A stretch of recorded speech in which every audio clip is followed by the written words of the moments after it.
Hello student, हम discuss कर रहे थे डाइपोल वाला टॉपिक के बारे में।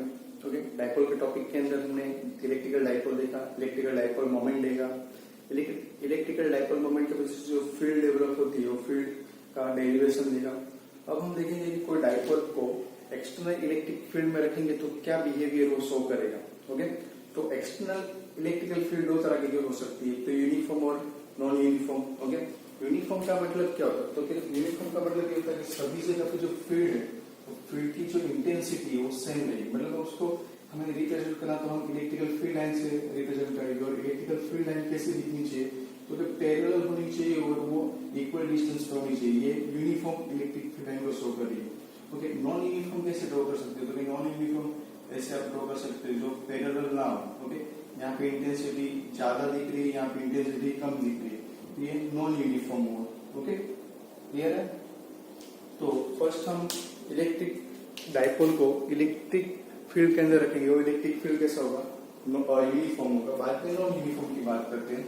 तो यूनिफॉर्म दिखाने के लिए इलेक्ट्रिक फील्ड को हम इलेक्ट्रिक फील्ड लाइन से रिप्रेजेंट करेंगे अपने इलेक्ट्रिक फील्ड लाइन में। ओके, पैरेलल ड्रॉ करा, उसका मतलब क्या है? तो ये यूनिफॉर्म इलेक्ट्रिक फील्ड है। ये कोई इलेक्ट्रिक फील्ड है जो यूनिफॉर्म है। इसके अंदर हमें एक डाइपोल को रखना है, इलेक्ट्रिकल डाइपोल को। तो ये अपना कोई इलेक्ट्रिकल डाइपोल है जिसको हमने कुछ एंगल के ऊपर रखा है। ओके, अलग अलग पोजीशन पे दो चार्ज है अपने पास। तो ये पोजीशन पे चार्ज है -Q और बी पोजीशन पे चार्ज वो +Q। ओके, अभी ये डाइपोल मोमेंट की डायरेक्शन कौन सी होती है? डाइपोल मोमेंट पी की तो ये नेगेटिव टू पॉजिटिव, मतलब ये डायरेक्शन होगी। दोनों के बीच का डिस्टेंस हमें पता है कितना होता है, तो 2a जितना, दो चार्ज के बीच का सेपरेशन हम लेते थे 2a जितना। ओके, अभी देखो कि फील्ड के अंदर का फील्ड कहाँ स्टार्ट होती है? तो positive to negative.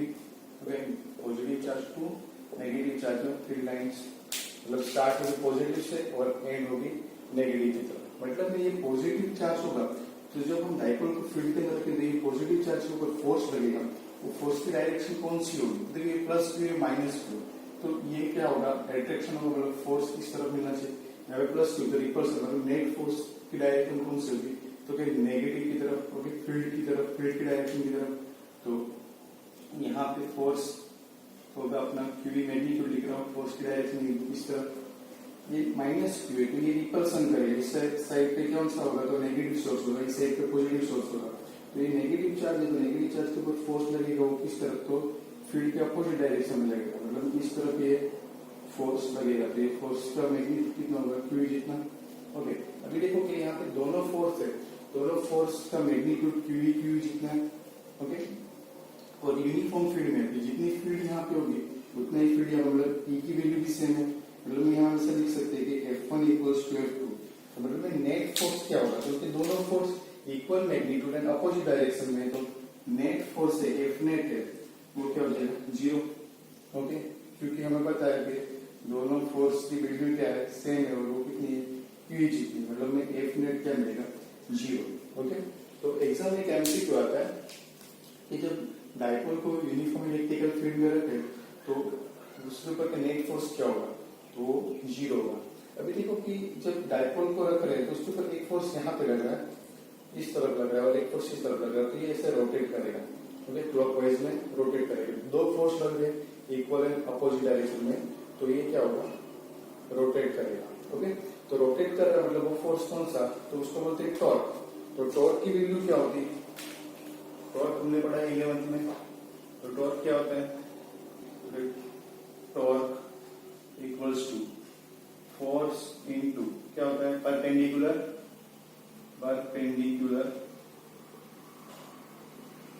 Distance. Okay, तो टॉर्क को हम रिप्रेजेंट करते हैं टाउ से, फोर्स को हम रिप्रेजेंट करते हैं F से, और परपेंडिकुलर डिस्टेंस यहाँ पे कौन सा होगा?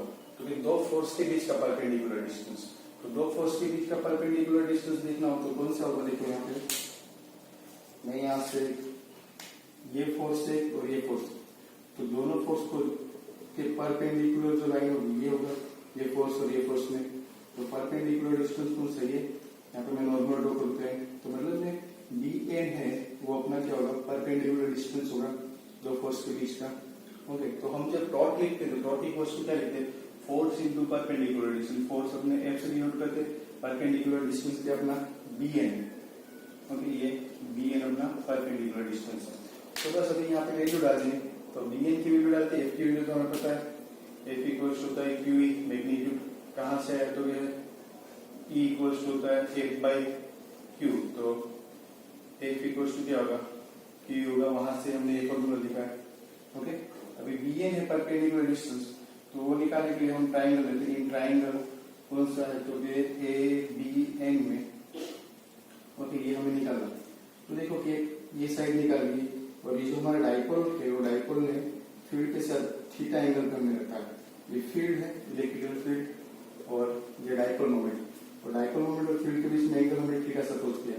तो एंगल पता है, अपोजिट साइड निकालना, हाइपोटेन्यूस भी अपने पास, तो हम निकाल सकते हैं ये 90 डिग्री एंगल थीटा, ये डिस्टेंस 2a जितना। ओके, तो ये हमें निकालना है, ये बी एन और ये अपोजिट साइड निकालना। तो ट्रिग्नोमेट्री का कौन सा फॉर्मूला अप्लाई करें, तो sine theta, sine theta equals to opposite side upon hypotenuse. Okay, तो sine theta equals to opposite side कौन सी है, तो क्या अपोजिट साइड है बी एन, जो हमें निकालना है, हाइपोटेन्यूस कितना है, तो 2a जितना, तो क्या बी एन इक्वल्स टू हम लिख सकते हैं 2a साइन थीटा। ओके, ये वैल्यू ये वाले फॉर्मूले में पुट कर देते हैं, एफ की और बी एन की वैल्यू, तो क्या आएगा अपने पास इक्वेशन, देखते हैं। चलो क्या फॉर्मूला बनेगा, तो टाउ इक्वल्स टू फॉर्मूला बनेगा, एफ की वैल्यू है क्यू ई, बी एन की वैल्यू 2a साइन थीटा, जहां पे 2a क्या है, तो के दो चार्ज के बीच का डिस्टेंस। ओके, तो टाउ इक्वल्स टू, थोड़ा सिंप्लीफिकेशन कर लेते हैं, 2a क्यू इंटू ई साइन थीटा। ओके, अरेंज किया मैंने, कुछ नहीं किया दूसरा, यहाँ पे 2a क्यू को अरेंज कर दिया। अभी हमें पता है कि 2a क्यू इक्वल्स टू क्या होता है, डाइपोल मोमेंट, तो उसको हम p से रिप्रेजेंट करेंगे, तो p e साइन थीटा, यहाँ पे 2a क्यू इक्वल्स टू क्या है, p है। ओके, अभी देखो एक और वेक्टर क्वांटिटी है, तो जब मैं यहाँ पे वेक्टर लिखूंगा, ओके, तो उसका मतलब है ये दोनों का मल्टीप्लीकेशन है वो कैसा होना चाहिए, क्रॉस मल्टीप्लीकेशन होना चाहिए, क्योंकि दोनों के बीच में जो प्रोडक्ट आएगा क्रॉस प्रोडक्ट आएगा। क्योंकि जब हमें रिजल्टेंट क्वांटिटी वेक्टर मिल रही, मतलब अंदर की जो क्वांटिटी होगी वो वेक्टर होगी। मतलब हमने वेक्टर में पढ़ा है कि साइन थीटा निकलेगा तो क्या है, यहाँ पे क्रॉस प्रोडक्ट आएगा, दोनों वेक्टर होगा। ओके, दोनों वेक्टर है, क्योंकि फील्ड भी वेक्टर है और डाइपोल मोमेंट भी वेक्टर है। ओके, तो दो वेक्टर का क्रॉस प्रोडक्ट हमें वेक्टर ही देगा, तो यहाँ पे ये प्रूव हो गया। ओके, तो ये अपना टॉर्क का फॉर्मूला, मतलब मैं यहाँ पे टॉर्क क्या होगा, not equal to zero, torque zero नहीं होगा जब एक्सटर्नल फील्ड में रखेंगे यूनिफॉर्म होगा तब। तो इसमें कुछ स्पेशल केस देख लेते हैं। स्पेशल केस में कौन से, स्पेशल केस, इसमें फर्स्ट केस देखते हैं कि चलो कि अपना जो डाइपोल है, ये अपना इलेक्ट्रिकल डाइपोल है, ये माइनस क्यू, ये प्लस क्यू, तो हम फील्ड के अंदर ये हमारा फील्ड है, ओके, ये इलेक्ट्रिकल फील्ड है, तो डाइपोल मोमेंट की डायरेक्शन -2 इस डायरेक्शन में, तो फील्ड और जो डाइपोल मोमेंट है दोनों कैसे है, तो पैरेलल है, तो पैरेलल है तो थीटा क्या होगा 0 डिग्री, तो टॉर्क P साइन 0, और साइन 0 क्या होता है 0, मतलब टॉर्क क्या मिलेगा 0। जब इलेक्ट्रिकल फील्ड और डाइपोल मोमेंट एक दूसरे के पैरेलल होंगे तो जो डाइपोल होगा उसके ऊपर का टॉर्क क्या हो जाएगा 0 हो जाएगा। सिमिलर सेकंड हम केस देखें, क्योंकि सेकंड केस में देखोगे डाइपोल को हम 180 डिग्री पर रख दें फील्ड के साथ, मतलब यहाँ पे प्लस क्यू और ये माइनस क्यू, और फील्ड की डायरेक्शन है प्लस एक्स में और डाइपोल मोमेंट की डायरेक्शन है माइनस एक्स में। ओके, डाइपोल मोमेंट की डायरेक्शन होगी अपोजिट, देखो ये फील्ड की डायरेक्शन इस तरफ, डाइपोल मोमेंट की डायरेक्शन इस तरफ, मतलब मैं P और E क्या है, तो एंटी पैरेलल E है, मतलब थीटा इक्वल्स टू 180 डिग्री, तो tau equals to P sine 180, sine 180 कितना होता है, तो ये 0, मतलब टॉर्क क्या मिलेगा 0 मिलेगा। सिमिलर थर्ड केस देखते हैं, तो ये अपनी इलेक्ट्रिकल फील्ड है, ओके, इसके अंदर हमने डाइपोल को ऐसे रखा, ये माइनस क्यू, ये प्लस क्यू। तो डाइपोल मोमेंट की डायरेक्शन नेगेटिव टू पॉजिटिव, ये फील्ड है और डाइपोल मोमेंट तो एंगल कितना बनेगा 90 डिग्री।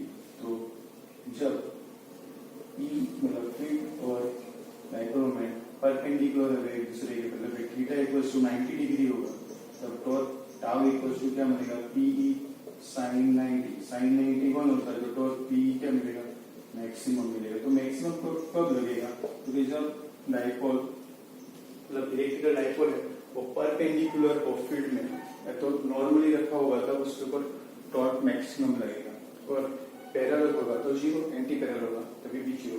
तो ये स्पेशल केस एमसीक्यू के लिए इंपॉर्टेंट है। ओके, नोट करो। उसके बाद नॉन यूनिफॉर्म फील्ड के अंदर हम देखते हैं इलेक्ट्रिक डाइपोल की बिहेवियर।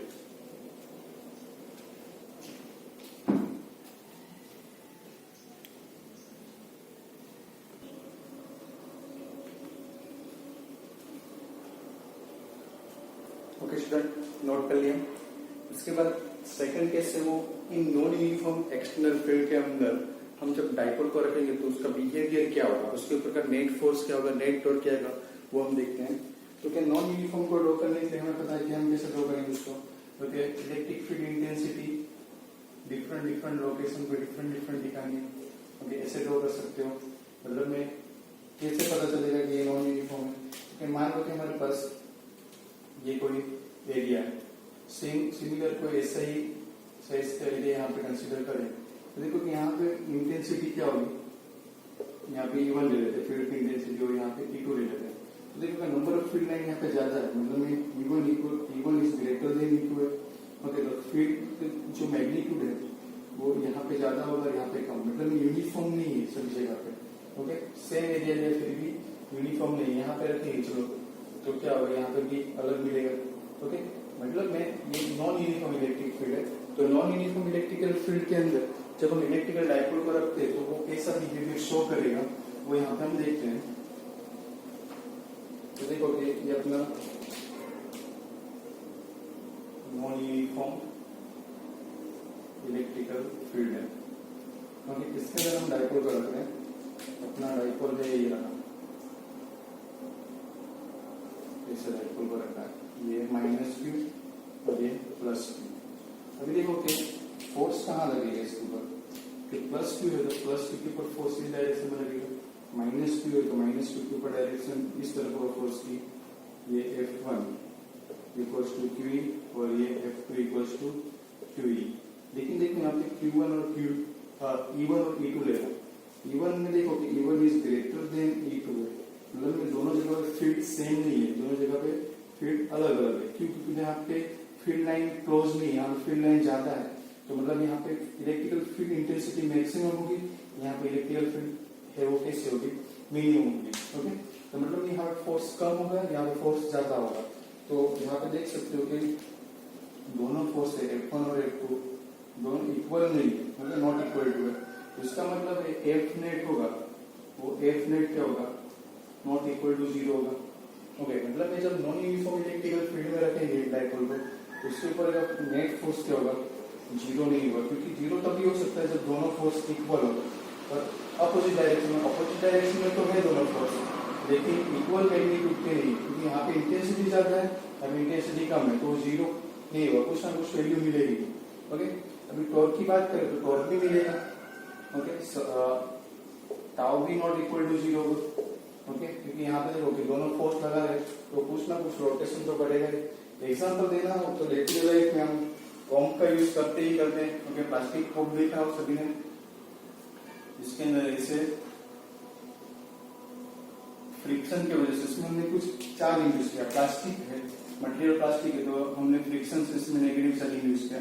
यहाँ पे कुछ पेपर पीसेस रखते हैं। ओके, और इसमें से जो फील्ड लाइन निकलेगी वो फील्ड लाइन कौन से डायरेक्शन में होगी, तो हमें पता है यहाँ पे नेगेटिव चार्ज है, तो फील्ड लाइन ऐसे नॉन यूनिफॉर्म प्रोड्यूस होगी और अंदर की तरफ, और इसमें प्लस माइनस होगा तो अट्रैक्ट करेगा, तो ये रोटेट करते करते आगे बढ़ेगा, मतलब रोटेशनल मोशन भी होगा, rotational motion plus translational motion. Okay, जब हम नॉन यूनिफॉर्म में रखेंगे तो दोनों मोशन देंगे, रोटेशनल के लिए टॉर्क और ट्रांसलेशनल मोशन के लिए फोर्स। ओके, मतलब नॉन यूनिफॉर्म इलेक्ट्रिकल फील्ड में जब डाइपोल को रखते हैं तो डाइपोल के ऊपर फोर्स भी एक्सर्ट होगा और टॉर्क भी एग्जर्ट होगा। ओके, टॉर्क एग्जर्ट हो रहा है इसलिए वो रोटेट कर रहा है, और ट्रांसलेशनल मोशन इसलिए कर रहा है क्योंकि उसके ऊपर फोर्स लग रहा है, मतलब लिनियर मोशन भी करेगा, आगे भी बढ़ेगा और रोटेट भी होगा। ओके, तो ये हम डे टू डे लाइफ में देखते हैं। Okay, non uniform electrical field के अंदर हम डाइपोल को रखते हैं तब। ओके, सिंपल है, एमसीक्यू के लिए याद रखना है नॉन यूनिफॉर्म में फोर्स क्या होगा, टॉर्क क्या होगा। ओके, एमसीक्यू के लिए ये क्वेश्चन इंपॉर्टेंस है। ओके, नेक्स्ट टॉपिक देखते हैं हम चार्ज का डिस्ट्रीब्यूशन। ओके,